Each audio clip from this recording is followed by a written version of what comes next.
Learning মডেলের পার্থক্য এবং কনসেপ্ট অ্যাটেনমেন্ট মডেলের বোঝাসূচি।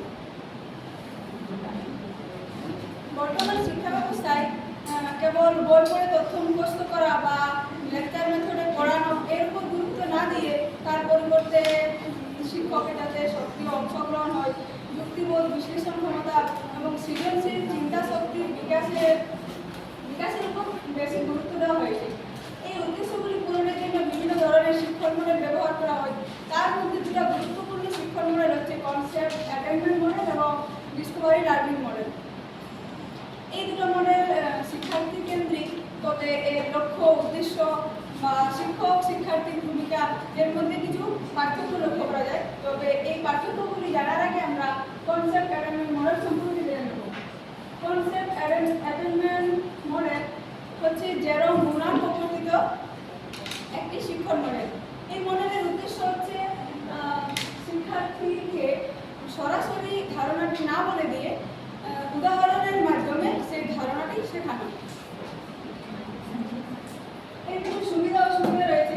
কনসেপ্ট অ্যাটেনমেন্ট মডেলের সুবিধাগুলি হচ্ছে এটি সক্রিয় শিক্ষাকে উৎসাহিত করে, অর্থাৎ যেহেতু উদাহরণের মাধ্যমে শিক্ষার্থীরা নিজেরাই ধারণাটি শেখে, তাই এই শিক্ষাক্ষেত্রে সক্রিয়ভাবে তারা অংশগ্রহণ করে।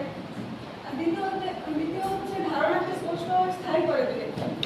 শিক্ষার্থী যেহেতু ধারণাগুলি নিজে পর্যবেক্ষণ করে বিশ্লেষণ করে ধারণায় পৌঁছায়, তাই তারা এটা সহজে ভুলে না, এটি দীর্ঘস্থায়ী হয়, অনেকদিন মনেও থাকে তাদের।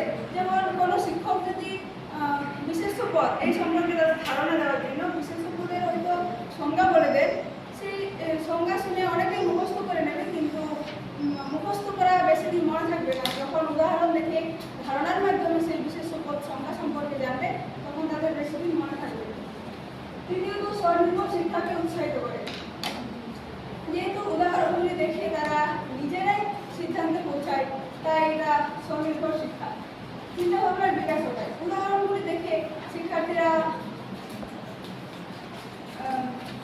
চিন্তা বিশ্লেষণের মাধ্যমে ধারণায় পৌঁছায়। এই কনসেপ্ট অ্যাটেনমেন্ট মডেলের বেশ কিছু অসুবিধাও রয়েছে। এটি সময় সাপেক্ষ। প্রথমে শিক্ষক উদাহরণ দেন, সেই উদাহরণগুলি শিক্ষার্থী পর্যবেক্ষণ করে, তারপর মিল অমিল বিশ্লেষণ করে একটা ধারণায় পৌঁছায়। এটা সেই জন্য সময় সাপেক্ষ। খুব ছোট শিশুদের জন্য কঠিন। খুব ছোট বলতে উদাহরণ যদি দেয় ইতিবাচক আর নেতিবাচক, সেই উদাহরণগুলি তুলনা করা কঠিন হয়ে পড়ে ছোট শিশুদের জন্য। সব বিষয়ের জন্য উপযুক্ত নয়। যেহেতু এই মডেলটি একটা ধারণা ভিত্তিক মডেল, তাই সব বিষয়ের জন্য বা সব বিষয়ের পাঠগুলো জন্যই এটি উপযুক্ত নয়। যেমন বাংলাতেই যে কোনো ব্যাকরণ, কিন্তু বিশেষ্য, সর্বনাম এগুলো উদাহরণ দিয়ে ধারণা তাদের মধ্যে বোঝানো যায়, কিন্তু কোনো কবিতা বা গল্পের আবেগ সম্পর্কে বোঝাতে হলে এই কনসেপ্ট অ্যাটেনমেন্ট মডেল দিয়ে বোঝানো সম্ভব নয়।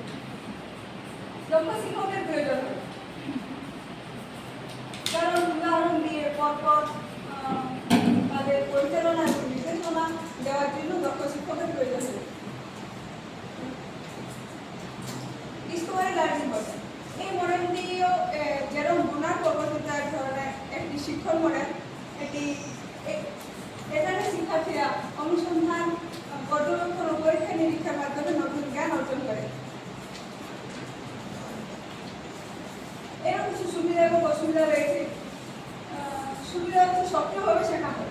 যেহেতু কোনো বিষয়ের পরীক্ষা নিরীক্ষা বা অনুসন্ধান করে বলে, তাই তারা সক্রিয়ভাবে অংশগ্রহণ না করলে এগুলো সম্ভব হবে না। আত্মবিশ্বাস তৈরি হয়। যেহেতু কোনো একটা সমস্যার সমাধান তারা নিজেরাই তৈরি করে, তখন তাদের মধ্যে আত্মবিশ্বাস তৈরি হয়, স্বাধীন শেখার অভ্যাস তৈরি হয়। কোনো একটা বিষয়ে অনুসন্ধান করে তারপর সেই সিদ্ধান্তে পৌঁছায়, তখন তাদের মধ্যে একটা নিজেদের শেখার একটা অভ্যাস সেটা তৈরি হয়। সমস্যা সমাধানের দক্ষতা বাড়ে। যেহেতু যে কোনো বিষয়ে, যেমন একটা গাছকে আলোর মধ্যে রাখা হচ্ছে আর একটা গাছকে অন্ধকারের মধ্যে, এই দুটো গাছের মধ্যে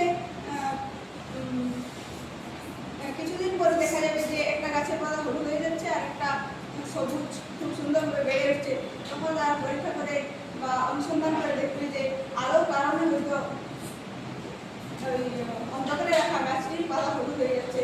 এই কারণে তারা সমাধানও করতে পারবে সমস্যা। কিছু অসুবিধা রয়েছে, সময় বেশি লাগে। একটি গাছের পাতা তো আর একদিনে হলুদ হয়ে যাবে না, তার জন্য কিছুদিন রাখতে হবে। তারপর তাদের সেগুলো পর্যবেক্ষণ করে বুঝতে পারবে যে এই কারণে হলুদ হয়ে যাচ্ছে বা এই কারণে এই আলোর কারণে পাতাগুলো সবুজ আর ভালোভাবে বেড়ে উঠছে। ভুল ধারণা হতে পারে, তারা অনুসন্ধান করতে করতে অন্য ভুল ধারণা দিকেও যেতে পারে। তার জন্য শিক্ষককে সেই ধারণা থেকে তাদেরকে ভুল ধারণা থেকে তাদেরকে বের করে নিয়ে আসতে হবে। বড় ক্লাসের জন্য কঠিন, অনেক বড় ক্লাসে সবাই একসাথে বললে বা একসাথে এই পর্যবেক্ষণ বা পরীক্ষা নিরীক্ষা করলে শিক্ষকের সম্ভব হয় না সবাইকে একই রকমভাবে নির্দেশনা দেওয়া। শিক্ষককে বেশি পরিকল্পনা করতে হয়। এরপর কনসেপ্ট অ্যাটেনমেন্ট মডেল এবং ডিসকভারি লার্নিং মডেলের পার্থক্য। কনসেপ্ট অ্যাটেনমেন্ট মডেল নির্দিষ্ট একটা ধারণা শেখায়। উদাহরণ বললাম যে বিশেষ পদ, এই বিশেষ পদ সম্পর্কে ধারণাটা তৈরি হয়ে যাবে। ডিসকভারি লার্নিং মডেল অনুসন্ধান ও আবিষ্কারের মাধ্যমে জ্ঞান অর্জন করে ওই গাছের হলুদ হয়ে যাওয়া এই উদাহরণটাই তারা অনুসন্ধান এবং আবিষ্কারের মাধ্যমে জানতে পারে যে তাদের মধ্যে একটা জানার আকাঙ্ক্ষা তৈরি হয়েছে কেন হলুদ হয়ে যাচ্ছে আর কেন সবুজ থাকছে, জলের কারণে হচ্ছে না আলোর কারণে হচ্ছে। দ্বিতীয়ত উদাহরণ বিশ্লেষণ করে ধারণা করে। এই মডেলে শিক্ষক প্রথমে উদাহরণ দেয়, ইতিবাচক উদাহরণ এবং নেতিবাচক উদাহরণ। ইতিবাচক উদাহরণে হয়তো মানে বিশেষ পদ যেগুলো, কোনো নাম, টেবিল, চেয়ার, বই, কোনো শহরের নাম কলকাতা ইত্যাদি। তারপর নেতিবাচক উদাহরণে হয়তো সুন্দর, ভালো, দৌড়ানো, খাওয়া এইসব দেয়। তখন তারা মিল, এই উদাহরণগুলো দেখে উদাহরণের মধ্যে মিল অমিল খুঁজে তুলনা করে তারা বুঝতে পারে যে যেগুলো নাম ব্যক্তি, বস্তু বা স্থানের নাম বোঝাচ্ছে সেগুলো বিশেষ পদ রয়েছে। নিজের চেষ্টায় জ্ঞান আসছে, তারা এটা নিজের উদাহরণ হিসেবে বলা যেতে পারে কোন বস্তু জলে ডোবে বা কোন বস্তু ভাসে। এগুলো পরীক্ষা করার জন্য শিক্ষার্থী নিজেরাই চেষ্টা করে জানতে পারে যে কোন বস্তুগুলো ভাসে আর কোন ডোবে। আর ব্যক্তিগত কাঠামো করতে হবে। এই মডেলটি ধাপ কারণ প্রথমে শিক্ষক উদাহরণ দেয়, সেই উদাহরণগুলো শিক্ষার্থী পর্যবেক্ষণ করে। তারপর তাদের মধ্যে একটা অনুমান, মানে তারা অনুমান করে যে ব্যক্তিগত বস্তুর নাম হলে হয়তো বিশেষ হবে। তা পরীক্ষা করার জন্য শিক্ষক আবার দুটি উদাহরণ দেন, একটা ইতিবাচক উদাহরণের, একটা নেতিবাচক উদাহরণের। সেই উদাহরণগুলো তারা ঠিক জায়গায় বসায়। যেমন উদাহরণ হিসেবে নামগুলো তো দুটো উদাহরণ, একটা হয়তো দৌড়ানো আর একটা টেবিল দিলেন। সেখান থেকে শিক্ষার্থীরা টেবিলকে ইতিবাচক উদাহরণে আর দৌড়ানোকে নেতিবাচক উদাহরণে দিলেন। তো শিক্ষার্থী বুঝতে পারে যে এই টেবিল হচ্ছে একটা বস্তুর নাম, তাই ইতিবাচক উদাহরণ বসছে। এরপর শিক্ষক কীভাবে শিক্ষার্থী সিদ্ধান্ত পৌঁছালো তা শিক্ষককে বলেন এবং শিক্ষক শেষে বলেন যে হ্যাঁ, যে ব্যক্তি, বস্তু বা স্থানের নাম বোঝায় সেগুলো বিশেষ পদ। মুক্ত নমনীয় প্রক্রিয়ার দ্বারা নিজের ইচ্ছা মতো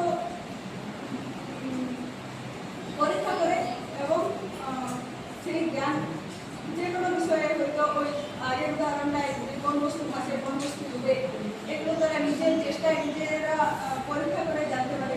শিক্ষকের ভূমিকা বেশি নির্দেশনামূলক হয়। এখানে শিক্ষক উদাহরণ দেন, সেই উদাহরণ দিয়ে সাহায্য করে, নেতিবাচক উদাহরণ দিয়ে সেই উদাহরণগুলো শিক্ষার্থী পর্যবেক্ষণ করে নিরমিত খুঁজে সেই ধারণা পৌঁছায়। শিক্ষক একজন সহায়তা দেয়। এখানে শিক্ষক শুধু ইঙ্গিত দেয়, কিন্তু শিক্ষার্থীরা নিজেরাই সেই কাজ করে। আর এই পদ্ধতির উপর ভিত্তি করে ধারণা, অর্থাৎ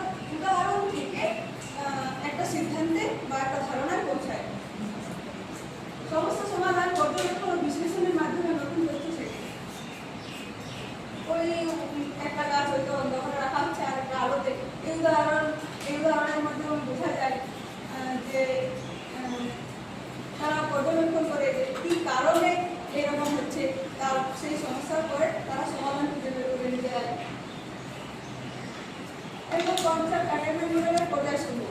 তিনটি পর্যায় আছে। প্রথম পর্যায় হচ্ছে তথ্য উপস্থাপন। শিক্ষক এখানে ইতিবাচক আর নেতিবাচক উদাহরণ উপস্থাপন করে শিক্ষার্থীদের সামনে। ये करो स्लाइड ये करो शो करो